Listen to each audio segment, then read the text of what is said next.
कराची में ट्रेन की आमदोरफ्त बुरी तरह मुतासर। पाकिस्तान एक्सप्रेस फैसलाबाद से कैंट स्टेशन 19 घंटे लेट पहुंची।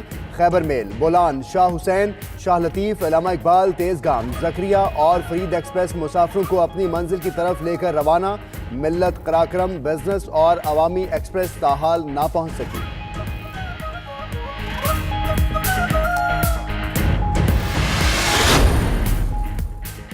सिंध में मैट्रिक इम्तिहानात, नकल माफिया को लगाम ना डाली जा सकी। सखर बोर्ड के ज़रिए तमाम तीसरा पर्चा भी आउट। नवी जमात का बायोलॉजी का पेपर व्हाट्सएप ग्रुप्स में वायरल।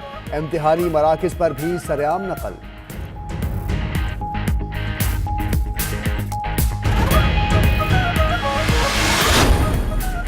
वज़ीर आज़म ने नेशनल इलेक्शन प्लान पर अमल दरामद का जायजा इजलास आज बुला लिया। चारों सूबों की पेशरफ्त रिपोर्ट्स का जायजा लिया जाएगा।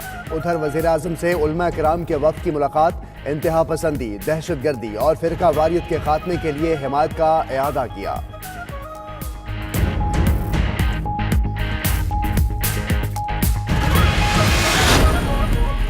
भारत जंगी जुनून में पागल। कंट्रोल लाइन पर खोई रट्टा सेक्टर में शहरी आबादी पर इश्तियाल अंगेजी। एक नौजवान शहीद, 3 खवातीन जख्मी। पाक फौज की भरपूर जवाबी कार्रवाई। 7 भारतीय फौजी हलाक, 19 जख्मी हो गए। कई चौकियां भी तबाह कर दी।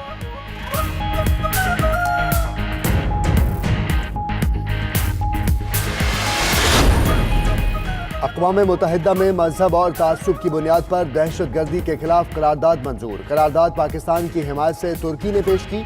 मलिहा लोदी का कहना है कि बढ़ते हुए इस्लाम दुश्मन रवैये आलमी अमन के लिए खतरा हैं। दीवारें खड़ी करने के बजाय अमन पसंदी के पुल तामीर करने चाहिए।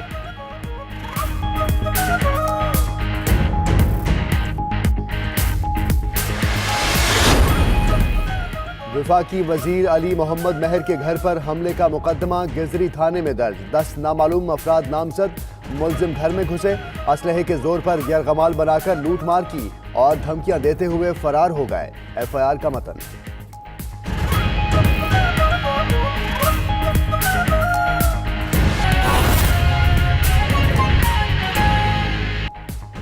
बिस्मिल्लाहिर्रहमानिर्रहीम। अस्सलाम वालेकुम। आप देख रहे हैं 92 न्यूज़ और मैं हूं मोहम्मद अहमद राना। हेडलाइंस आपने मुलाहिजा की। अहम खबर आपको देंगे कि सिंध हाई कोर्ट ने साबिक सूबाई वजीर बल्दियात जाम खान शोरू की अबूरी जमानत में 30 अप्रैल तक तौसी कर दी है। अदालत ने मुलजिमान के खिलाफ रेफरेंस दायर करने से मुतल्लिक रिपोर्ट भी तलब की है। बात करेंगे, बिलाल अहमद हमारे साथ मौजूद हैं। बिलाल, बताएगा क्या रिपोर्ट तलब की गई है? जी, सिंध हाई कोर्ट के चीफ जस्टिस अहमद अली शेख की सरबराही में 2 रुकनी बेंच ने साबिक सूबाई वजीर बल्दियात सिंध जाम खान शोरू की अबूरी जमानत में 30 अप्रैल तक के लिए तौसीक कर दी है। दौरान समाअत नैब के तफ्तीशी अफसर ने अदालत को बताया कि चेयरमैन नैब ने जाम खान शोरू और दीगर मुलजिमान के खिलाफ रेफरेंस दायर करने की मंजूरी दे दी है और जल्द ही इस सिलसिले में कार्रवाई मुकम्मल करने के बाद रेफरेंस दाखिल कर दिया जाएगा और अदालत को बाकायदा तौर पर आगाह कर दिया जाएगा। दौरान समाअत नैब हुकाम ने अदालत को मजीद बताया कि जाम खान शोरू की मां पर KDA अफसरान ने सरकारी प्लॉट की नीलामी की थी, जिससे कौमी खजानों को करोड़ों रुपए का नुकसान हुआ था।